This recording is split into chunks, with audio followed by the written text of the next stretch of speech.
Well, hello everybody, and welcome back to the Shed of Dread. And let's get on with the next article. But don't forget, like, share, and subscribe. If you wouldn't mind, be much appreciated. Really, BBC again? It appears that yet again the BBC are doing what the BBC do best, and covering up for something. Another dirty little git doing dirty little things. BBC presenter accused of paying teen for explicit photos report. A BBC presenter has been accused of paying a teenager for sexually explicit photographs beginning when they were 17, according to The Sun. Apparently the evidence is there that the money was paid and is in the child's bank account. The parents had noted it. And so we go. But let's any case. The newspaper reported that the unnamed male presenter had paid the alleged victim tens of thousands of pounds.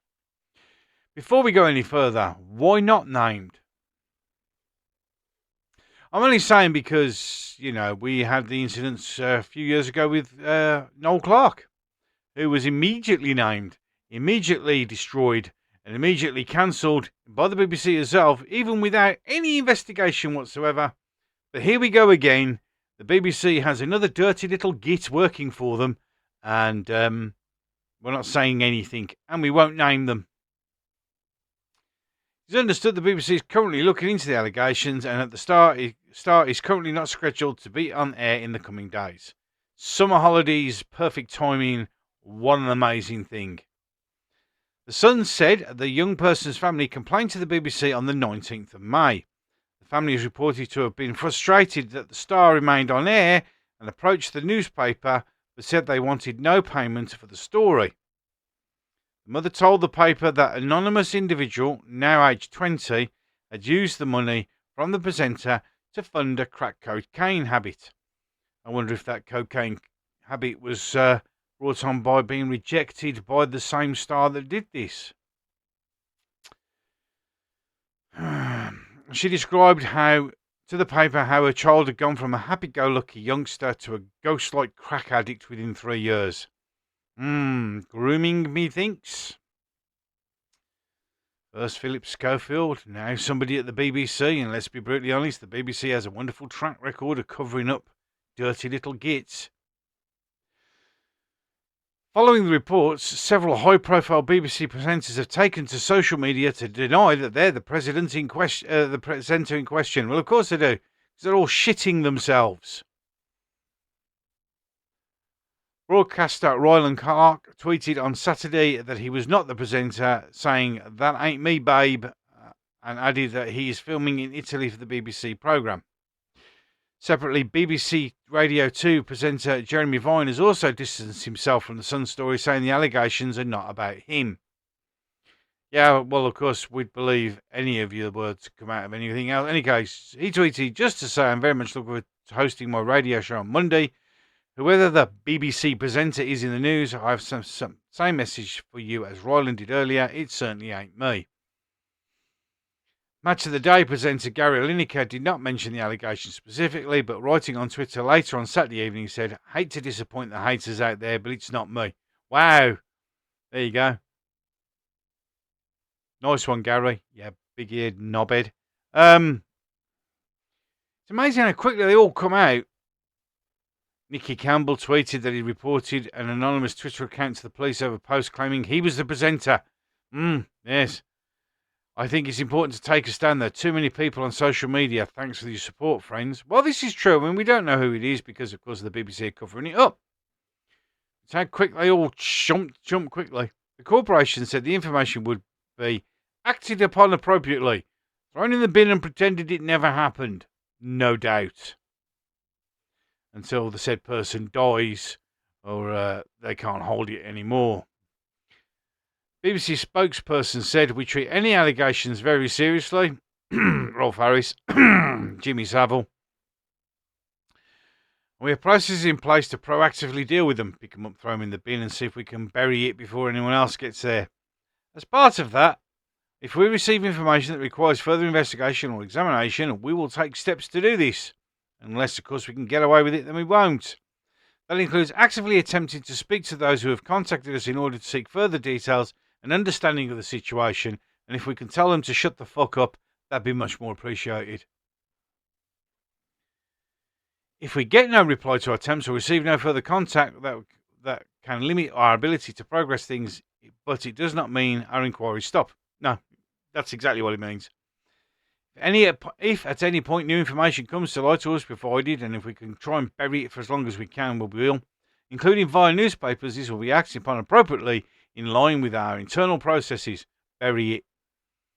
BBC Culture editor Katie Razzle said many questions remained unanswered, including how the corporation has investigated the family is a complaint, and if it was appropriate for the presenter, who has not been named, to stay on the air after a serious allegation was made. Well, that's a very good point, isn't it?